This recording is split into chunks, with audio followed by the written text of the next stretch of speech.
Hi friends, hope you are doing well. This is Miss Medico channel and we are with another video lecture of dermatology, that's disorders of pigmentation. If you like my videos, please subscribe my channel, press the bell icon so that you will receive notifications of my coming videos.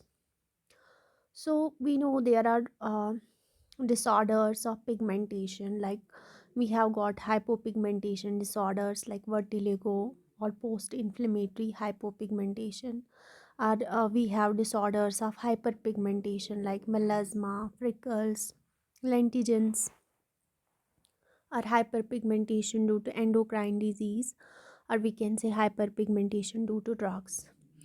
Before we really discuss about the things of disorders of pigmentation, first of all we have to make some basic, that where from this pigment comes from, where this pigment comes into our skin. Basically what happens is that the color, which is actually a pigment of the skin, it mainly depends upon, we have got the pigment that is normally present in our skin, that is melanin. Melanin is a pigment which is synthesized by our respective cells called melanocytes, and it's the most important pigment in the skin, and it imparts the color, whether it is brown color or blue gray color, to the skin. We have seen so many people with brown color or blue color or fair color, depends upon this pigment that we call the melanin. And color of the skin is also due to the chromophores in the blood. We have various chromophores, like we have the hemoglobin, like we have oxyhemoglobin, we have deoxyhemoglobin. These chromophores also impart color to the skin, and they really impart red color. And pigments, they are normally present in the skin. So there is the melanin and there is chromophore. There are also pigments which are not normally present in the skin, but they can be present.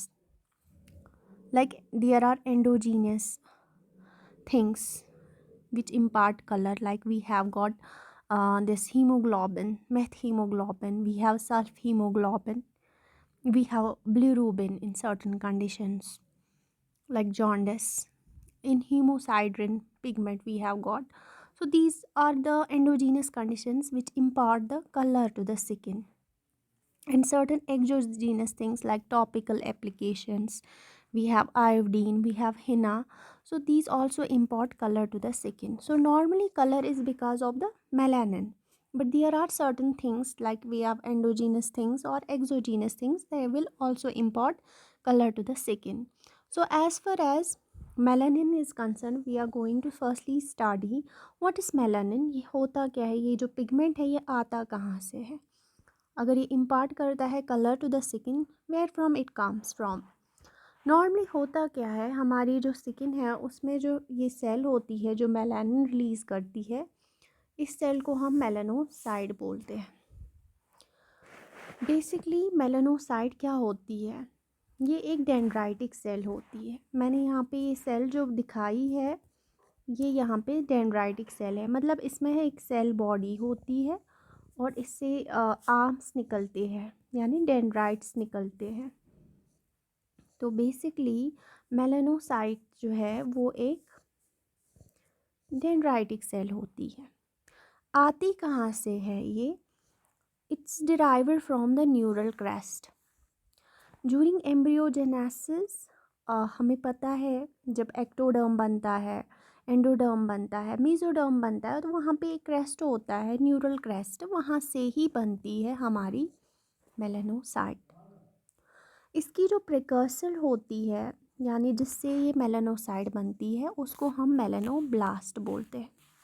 So the melanoblast is the precursor of melanocyte.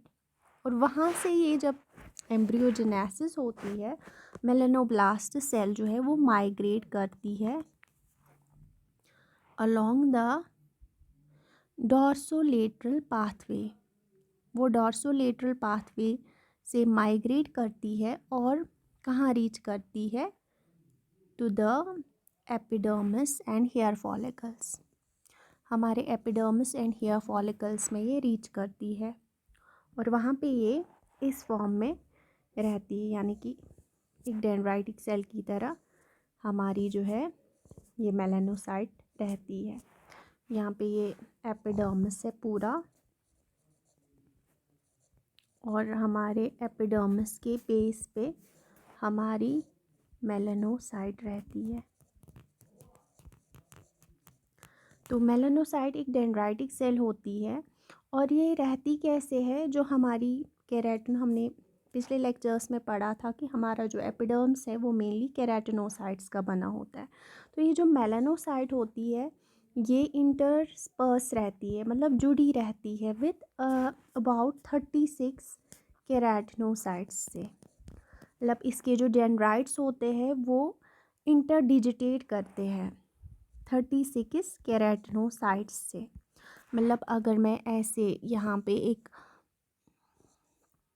Melanocyte बनाऊँगी, इसके जो ये fingers होते हैं वो इंटरडिजिटेट करते हैं हमारी केराटिनोसाइट्स, और एक मेलानोसाइट जो है वो 36 केराटिनोसाइट्स के साथ इंटरडिजिटेट करती है। और इस तरह से एक यूनिट बनता है जिसको हम एपिडर्मल मेलानिन यूनिट बोलते हैं। मतलब कि यहाँ पे एक डेंड्राइट जो होता है मेलानोसाइट का वो इंटरडिजिटेट करता है, मतलब जुड़ा रहता है, घुसा रहता है विथ 36 केराटिनोसाइट्स के साथ, और इस तरह से एक यूनिट बनता है। ठीक है ना, जिसको हम लोग एपिडर्मल, ये यूनिट बना है यहाँ पे जिसको एपिडर्मल मेलानिन यूनिट बोलते हैं। अब हम अंदर झांकेंगे, ये जो मेलानोसाइट होती है इसके अंदर क्या होता है। जैसे एक सेल होती है वैसे ये भी होती है, यानी सेल बॉडी होती है और इसमें डेंड्राइट्स निकलते हैं। और सेल है तो सेल ऑर्गेनेलिस होती है, लाइक न्यूक्लियस होता है, रफ एंडोप्लाज्मिक रेटिक्यूलम होता है, गोल्जी एपैरेटस होता है, और डिस्क्रीट ऑर्गेनेलीज होती है जिनको हम लोग मेलानोसोम बोलते हैं। इस पे फोकस कीजिए। ये जो डिस्क्रीट ऑर्गेनली होती है इसी को हम लोग मेलानोसोम बोलते हैं। सो मेलानोसोम ही सिंथेसाइज करती है हमारा मेलानिन, एक प्रोसेस जिसको हम लोग मेलानोजेनेसिस बोलते हैं। सो अगर हम बात करेंगे इस मेलानाइजेशन की, तो मेलानोसोम्स दो तरह के पाए जाते हैं। एक सोफेरिकल होते हैं, और डिपेंडिंग अपॉन द मेलानाइजेशन कि किस तरह का मेलानिन ये रिलीज़ करेंगे मेलानोसोम्स, ये डिस्क्रीट ऑर्गेनेलीज, हमारे पास दो तरह की ये डिस्क्रीट ऑर्गेनेलीज होती है। यानी हमारे पास जो मेलानोसोम्स होते हैं वो दो तरह के होते हैं। एक तो हमारे पास सोफेरिकल मेलानोसोम होता है, और दूसरा हमारा जो मेलानोसोम होता है वो ओवैल होता है। सोफेरिकल मेलानोसोम जो है वो brown black to melanin release करता है, और हमारा जो ओवल वाले होते हैं वो रिलीज़ करते हैं फियोमेलानिन, यानी इसमें मेलानिन के साथ सिस्टीन होता है, और ये दिखने में येलो और रेड ब्राउन होता है। यही फ़र्क है, और कोई फ़र्क नहीं होता है कि हमारे पास जो मेलानोसोम होती है वो दो तरह के मेलानोसोम्स कंटेन करती है। एक सोफेरिकल वन होता है, एक ओवैल वन होता है। सोफेरिकल जो ये वाला होता है इसमें इयोमेलानिन क्षमता होती है स्क्रीट करने की, और जो हमारा ओवैल वाला होता है ये वाला, ये रिलीज़ करता है फियोमेलानिन। फियोमेलानिन जैसे मैंने कहा, जब ये बनते हैं मेलानोसोम्स तो ये इंजेक्ट होते हैं, ये इंजेक्ट करते हैं ये मेलानिन इनटू द केराटिनोसाइट्स। मैंने कहा ना ये इंटरडिजिटेट रहते हैं यहाँ पे। तो जब ये यहाँ पे रिलीज़ करते हैं मेलानोसोम्स, ये इंटरडिजिटेट होते हैं विद द केराटिनोसाइट्स, और जब ये मेलानोसोम रिलीज़ होता है तो ये अपना जो मेलानिन होता है ये पूरे केराटिनोसाइट्स में इनको फेंक देता है, यानी एक तरह का इंजेक्ट करता है। इस तरह से हमारे स्किन को कलर मिलता है। अब ये मेलानिन ये सिक्रेट कैसे करते हैं सेल, तो इसकी स्टेप्स हम लोग पढ़ते हैं। सबसे पहले जो हमारे पास सेल में टायरोसिन अमाइनो एसिड होता है, उसको ये चेंज करते हैं टायरोसिनेस एंजाइम के द्वारा इनटू डोपा डाई हाइड्रोक्सीफिनाइल एलेनिन। फिर यही एंजाइम टायरोसिनेज जो है ये डोपा को कन्वर्ट करता है डोपा क्विनोन में, और डोपा क्विनोन जो होता है वो चेंज होता है डोपा क्रोम में। अगर इसके साथ सिस्टीन मिल गया तो सिस्टीनाइल डोपा में कन्वर्ट होता है डोपा क्विनोन। फिर उसमें सीरीज़ ऑफ रिएक्शंस होती है जिसमें टायरोसिन इन्वॉल्व होता है, जिसकी वजह से साइक्लाइजेशन और पॉलीमराइजेशन होकर डोपाक्रोम को यूमेलानिन बनता है। और अगर इसके साथ सिस्टीन अमाइनो एसिड मिल गया डोपाक्विनोन के साथ तो फियोमेलानिन बनता है। अब हम इन्फ्लुएंसेस पढ़ते हैं। जो मेलानोसाइट जेनेसिस होती है, मेलानोसाइट का मेलानिन रिलीज़ करना, कुछ फैक्टर्स होते हैं जो उनको इन्फ्लुएंस करते हैं, लाइक कॉन्स्टिट्यूशनल फैक्टर्स है, अल्ट्रावायलेट है और है हार्मोन्स। कॉन्स्टिट्यूशनल में हम कहेंगे कि जो डार्कर स्किन कलर्स होते हैं वो डार्क इसलिए नहीं होते क्योंकि उनके पास मोर मेलानोसाइट्स होते हैं, बट बिकॉज देयर मेलानोसाइट्स में जो है, मैं कॉन्स्टिट्यूशनल में बता रही हूँ नंबर 1 में, क्योंकि अगर मैं बात करूँगी कॉन्स्टिट्यूशनल में ये है कि इसमें हम लोग देखते हैं कि जैसे मैं लूँगी कोई डार्क इंडिविजुअल, तो इसमें ये मतलब नहीं है डार्क है कि इसके पास मोर मेलानोसाइट्स है, नो, मोर मेलानोसाइट्स। फिर क्या है इनमें कि इनमें जो है डार्कर कलर होता है। इनमें डार्कर कलर इसलिए होता है कि इनकी जो मेलानोसाइट होती है वो मोर मेलानोसोम्स बनाती है, मेलानोसोम्स बनाती है। जब मोर मेलानोसोम्स बनाती है तो मोर मेलानिन सिक्रीट होगा, इसलिए डार्कर इंडिविजुअल्स डार्क दिखते हैं। लेकिन जो कॉकेसॉइड्स होते हैं उनमें मेलानोसाइट्स जो होते हैं वो लेस नंबर ऑफ मेलानोसोम्स बनाती है, इसलिए वो लिटिल बिट लेस डार्कर होते हैं। ये डिफरेंस है। दूसरा है अल्ट्रावायलेट रेडिएशन, ये भी इन्फ्लुएंस करता है मेलानोजेनेसिस में।